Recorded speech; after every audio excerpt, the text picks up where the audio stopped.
ये आकाशवाणी रायपुर है। छत्तीसगढ़ी समाचार बुलेटिन के संग ललित साहू के जय जोहार। अब पेश है आज के प्रमुख समाचार। प्रधानमंत्री नरेंद्र मोदी हा कहने की नवा शिक्षा नीति हा पढ़इया लइका मन ला मजबूत बनाए म एकठिन बहुत बड़े योगदान देहे।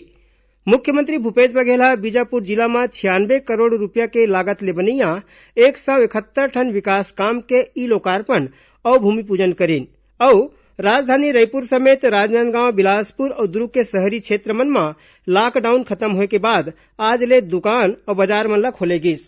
अब समाचार विस्तार ले।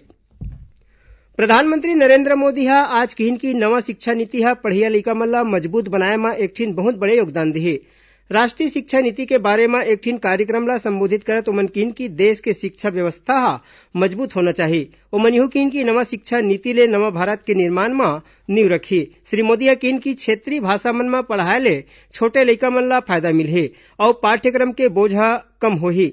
श्री मोदी हा पूर्व राष्ट्रपति डॉक्टर एपीजे अब्दुल कलाम के बखान करत कहिन कि शिक्षा के उद्देश्य हा एकठन बहुत बढ़िया इंसान तैयार करना है।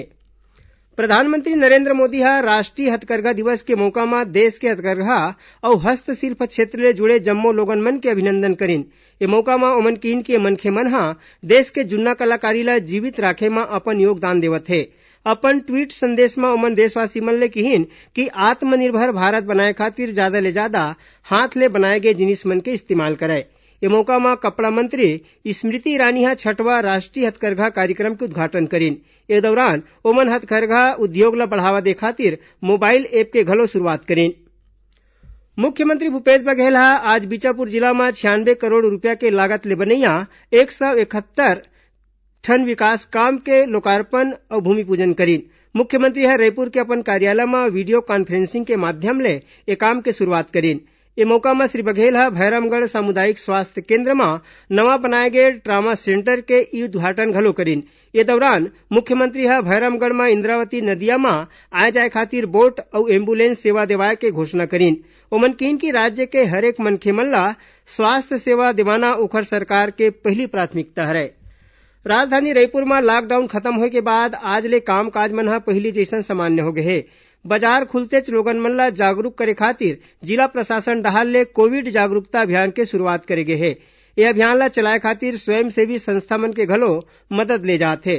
कोरोना योद्धा मन डाहर ले आज शहर के सड़क, बाजार और दुकान मन में जाके लोगन मन ला मास्क लगाए, सामाजिक दूरी के पालन करे और भीड़ भाड़ जगह मन में नहीं जाए बर प्रेरित करे गिस। ए दौरान लाउड स्पीकर के माध्यम ले लोगन मन ला सतर्क रहे के घलो अपील करे गे हे। पुलिस अधीक्षक अजय यादव और निगम कमिश्नर सौरभ कुमार के निर्देश में निगम और जिला प्रशासन के कर्मचारी के संगे संग पुलिस मन हा नियम के उल्लंघन करिया मनखे मन के खिलाफ कार्रवाई करिन। उन्हें राजधानी रायपुर में लॉकडाउन खत्म होए के बाद आज ले मंत्रालय के संगे संग नवा रायपुर और रायपुर के जम्मो सरकारी ऑफिस मन में कामकाज शुरू करेगिस। ओती राजनांदगांव जिला में लॉकडाउन खत्म होए के बाद शहरी क्षेत्र मन में संझा 7 बजे तक दुकान खुले रही। ए दौरान सामाजिक दूरी और मास्क पहनना जरूरी करे गे है। एती मुंगेली जिला में लॉकडाउन खत्म होए के बाद जिला प्रशासन डाहर ले दुकान और प्रतिष्ठान मन ला बिहनिया 9 बजे ले संझा 5 बजे तक खोले के अनुमति दे है। छत्तीसगढ़ी समाचार बुलेटिन ला आप मन हा आकाशवाणी रायपुर ले सुनत हव। छत्तीसगढ़ के खबर ले है आपकी वास्ता और खबर के विश्वसनीयता ले है हमार वास्ता। आकाशवाणी समाचार रायपुर के प्रादेशिक समाचार बुलेटिन के संगे संग हमार समसामयिक कार्यक्रम आप रेडियो के संग अपन मोबाइल में घलो सुन सकत हो। आकाशवाणी समाचार फेसबुक, ट्विटर और यूट्यूब में घलो हावय। हमार फेसबुक पेज हरे Chhattisgarh news on AIR, Twitter handle CGAIR news और हमार यूट्यूब चैनल हरे छत्तीसगढ़ AIR न्यूज। तो अब रेडियो के संगे संग आपके मोबाइल के माध्यम ले हम आप तक पहुंचत हन। छत्तीसगढ़ के हर खबर पर सुनत रहो आकाशवाणी समाचार। औ अब आगू बढ़बो बाचे समाचार कोती। प्रदेश में आज घलो कई ठिन जिला मन ले कोरोना के नवा मरीज पाए गिस। छत्तीसगढ़ विधानसभा में नेता प्रतिपक्ष धरमलाल कौशिक हा कोरोना पॉजिटिव हो गए हे। श्री कौशिक के 2 घाव ले कोरोना जांच कराए गिस, जेकर रिपोर्ट हा पॉजिटिव आए है। श्री कौशिक हा बताइन कि फिलहाल ओमन स्वस्थ है और इलाज खातिर ओमन अस्पताल में भर्ती होही। उन्हें राजधानी रायपुर के घड़ी चौक के अर्जुन नगर में ज्यादा कोरोना मरीज पाए गए हैं। पाछू 24 घंटा के दौरान यहाँ ले 84 नवा मरीज पाए गए हैं। अब तक मिले खबर के मुताबिक राजधानी रायपुर में 81 झन नवा कोरोना मरीज पाए गए हैं। ओती दुर्ग जिला में आज मझनिया तक 6 झन नवा कोरोना मरीज के पुष्टि करे गए हैं, जेमा 4 झन दुर्ग शहर और 2 झन भिलाई शहर के हरय। एती कवर्धा के CMHO कार्यालय में पदस्थ एक झन कर्मचारी हा पॉजिटिव हो गए हैं। खबर के मुताबिक पॉजिटिव आए के बाद कार्यालय ला सील कर दे गए हैं और संपर्क में आए मनखे मन ला कोरोना जांच करे के निर्देश दे है। राज्य में पाछू रथिया तक कोरोना संक्रमित 483 झन नवा मरीज मन के पुष्टि करे गई रहीस, जेमा 217 झन मरीज मन ला स्वस्थ हो के बाद अस्पताल ले छुट्टी दे दे गिस। उन्हें 6 झन कोरोना संक्रमित मनखे मन के मौत हो गई रहीस। बिलासपुर के सिम्स अस्पताल में कोरोना संक्रमित मरीज मन के नमूना के RT-PCR जांच के सुविधा शुरू करे गए है।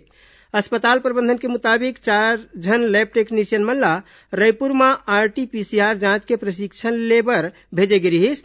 प्रशिक्षित होए के बाद संदिग्ध मरीज मन के नमूना के जांच प्रक्रिया में तेजी आ है। अस्पताल में हर एक दिन करीबन 300 नमूना के जांच करे जाते। राजधानी रायपुर के एम्स अस्पताल में किडनी के बीमारी ले पीड़ित एक झिन माई लोगिन हा करीबन 1.5 महीना इलाज कराए के बाद कोरोना बीमारी ला हरा दिन कोरोना संक्रमण ले मुक्ति दिवाए में एम्स अस्पताल के डॉक्टर मन के बड़का योगदान रहीन। एम्स के निदेशक डॉक्टर नितिन एम नागरकर हा बताइन कि किडनी के बीमारी ले पीड़ित महिला ला कुछ दिन पहले बम्बई और रायपुर के कोनो भी अस्पताल में डायलिसिस के सुविधा नहीं मिली रहीस, त ए महिला हा जब एम्स में इलाज कराए खातिर पहुंचिन त ओमन जम्मो परिवार कोरोना पॉजिटिव पाए गए रहीस। फिर डॉक्टर मन के प्रयास ले ए महिला हा स्वस्थ हो गए और अस्पताल ले छुट्टी दे देगिस। मुख्यमंत्री भूपेश बघेल के मासिक रेडियो वार्ता लोकवाणी के 9वां कड़ी के प्रसारण ला 9 अगस्त इतवार के दिन करे जाही। मुख्यमंत्री हा एदारी लोकवाणी में न्याय योजनाएं नई दिशाएं विषय में प्रदेश के लोगन संग गोड़ बात करिए। एकर प्रसारण ला छत्तीसगढ़ आकाशवाणी के जम्मू केंद्र FM रेडियो और क्षेत्रीय समाचार चैनल में बिहनिया 10:30 बजे ले 11 बजे तक करे जाही। बीजापुर जिला में सुरक्षा बल के टीम डाहर ले माओवादी मन के एक ठीन कैंप ला ध्वस्त कर देगिस। सुरक्षा बल के जवान मन हा ए मुठभेड़ में कुछ माओवादी मन के घायल होए के दावा घलो करे है। सर्चिंग के दौरान घटनास्थल ले बैनर, पोस्टर, बिजली तार और माओवादी साहित्य बरामद करे गए है।